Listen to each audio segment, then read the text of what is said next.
ఇప్పుడైతే నేను lunch box recipe అయితే పెట్టేస్తున్నాను. ఆయిల్ వేసుకొని పోపు దినుసులు, కరివేపాకు, పచ్చిమిరపకాయలు వేసేసుకోండి. ఇది కొంచెం వేగే క్యారెట్ అయితే తురిమి పెట్టేసుకున్నాను అనమాట. క్యారెట్ రైస్ అయితే పిల్లలకి చేసేస్తున్నాను. చాలా సింపుల్గా ఈజీగా చేసేసుకోవచ్చు ఈ రెసిపీ అయితే. సో పిల్లలు కూడా చాలా ఇష్టంగా తింటారు. క్యారెట్ తురుముకుని వేసాక ఉప్పు, పసుపు కూడా వేసేసుకొని ఈ విధంగా ఆయిల్లో వేయించేసుకోవాలన్నమాట. కొంచెం మీడియం ఫ్లేమ్లో పెట్టుకొని మూత పెట్టుకొని నేను తీసుకున్న క్వాంటిటీకి ఒక 5 నిమిషాలు అయితే పట్టిద్ది. 5 నిమిషాల్లో మన క్యారెట్ అనేది ఉడికిపోతుంది. అల్లం వెల్లుల్లి పేస్ట్ వేసుకొని పచ్చివాసన పోయేంత వరకు ఫ్రై చేసుకున్న తర్వాత ఒక 5 మినిట్స్కి మనకి క్యారెట్ అనేది ఫ్రై అయిపోతుంది. నచ్చినట్లయితే please like, share and subscribe my channel. కారం, గరం మసాలా వేసేసి ఒక 2 మినిట్స్ ఇలా ఫ్రై చేసేసుకోవాలన్నమాట. చాలా బాగుంటుంది. మన ఛానల్లో లంచ్ బాక్స్ రెసిపీస్ చాలా ఉన్నాయి.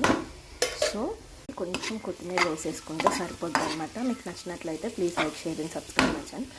లాస్ట్లో కొంచెం లెమన్ పిండండి, సూపర్ ఉంటుంది. అంతే.